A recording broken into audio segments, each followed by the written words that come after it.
Je suis sale. Les poux me rongent.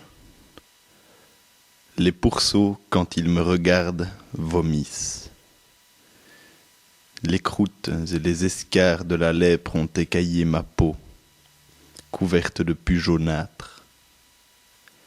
Je ne connais pas l'eau des fleuves, ni la rosée des nuages. Sur ma nuque, comme sur un fumier, pousse un énorme champignon aux pédoncules ombellifères. Assis sur un meuble informe, je n'ai pas bougé mes membres depuis 4 siècles. Mes pieds ont pris racine dans le sol et composent, jusqu'à mon ventre, une sorte de végétation vivace remplie d'ignobles parasites qui ne dérivent pas encore de la plante et qui n'est plus de la chair.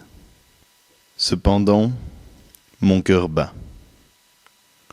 Mais comment battrait-il si la pourriture et les exhalaisons de mon cadavre, je n'ose pas dire corps, ne le nourrissaient abondamment? Sous mon aisselle gauche, une famille de crapauds a pris résidence, et quand l'un d'eux remue, il me fait des chatouilles. Prenez garde qu'il ne s'en échappe un, et ne vienne gratter avec sa bouche le dedans de votre oreille. Il serait ensuite capable d'entrer dans votre cerveau. Sous mon aisselle droite, il y a un caméléon qui leur fait une chasse perpétuelle, afin de ne pas mourir de faim. Il faut que chacun vive. Mais quand un parti déjoue complètement les ruses de l'autre, il ne trouve rien de mieux que de ne pas se gêner, et suce la graisse délicate qui couvre mes côtes. J'y suis habitué. Une vipère méchante a dévoré ma verge et a pris sa place. Elle m'a rendu eunuque, c'est infâme. Oh, si j'avais pu me défendre avec mes bras paralysés, mais je crois plutôt qu'ils se sont changés en bûches. Quoi qu'il en soit, il importe de constater que le sang ne vient plus y promener sa rougeur. 2 petits hérissons qui ne croissent plus ont jeté à un chien, qui n'a pas refusé, l'intérieur de mes testicules. L'épiderme soigneusement lavé, ils ont logé dedans. L'anus a été intercepté par un crabe. Encouragé par mon inertie, il garde l'entrée avec ses pinces et me fait beaucoup de mal.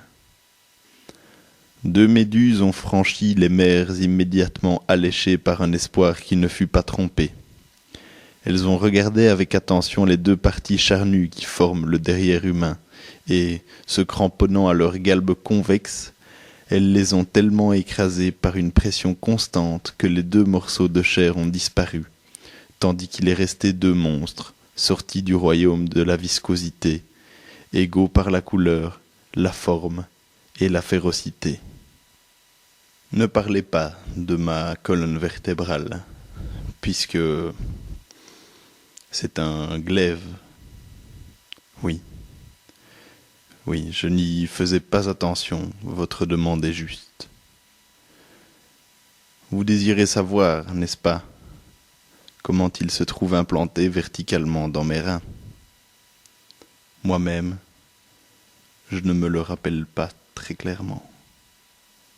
Cependant, si je me décide à prendre pour un souvenir ce qui n'est peut-être qu'un rêve, sachez que l'homme, quand il a su que j'avais fait vœu de vivre avec la maladie et l'immobilité jusqu'à ce que j'eusse vaincu le Créateur, marcha derrière moi, sur la pointe des pieds, mais non pas si doucement que je ne l'entendisse.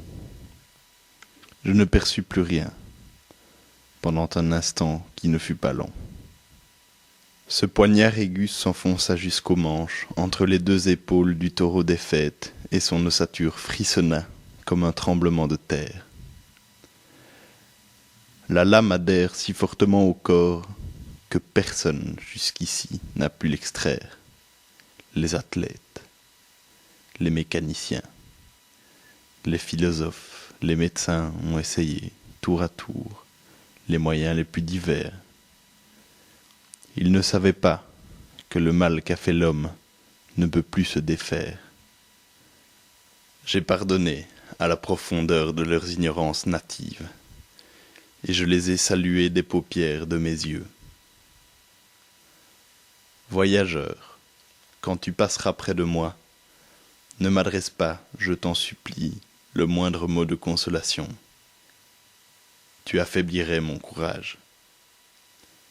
Laisse-moi réchauffer ma ténacité à la flamme du martyre volontaire. Va-t'en. Que je ne t'inspire aucune pitié.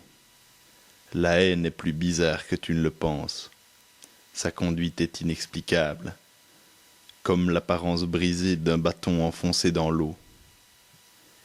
Tel que tu me vois, je puis encore faire des excursions jusqu'aux murailles du ciel, à la tête d'une légion d'assassins, et revenir prendre cette posture pour méditer de nouveau sur les nobles projets de la vengeance.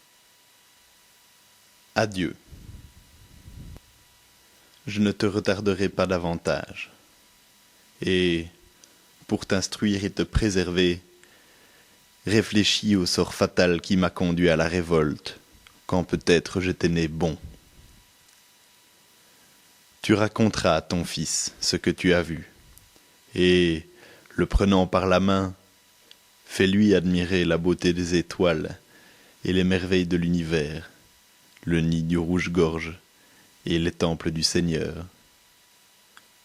Tu seras étonné de le voir, si docile au conseil de la paternité, et tu le récompenseras par un sourire.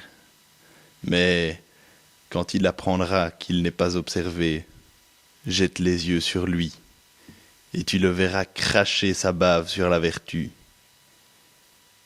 Il t'a trompé, celui qui est descendu de la race humaine, mais il ne te trompera plus. Tu sauras désormais ce qu'il deviendra. Ô père infortuné, prépare pour accompagner les pas de ta vieillesse l'échafaud ineffaçable qui tranchera la tête d'un criminel précoce et la douleur qui te montrera le chemin qui conduit à la tombe.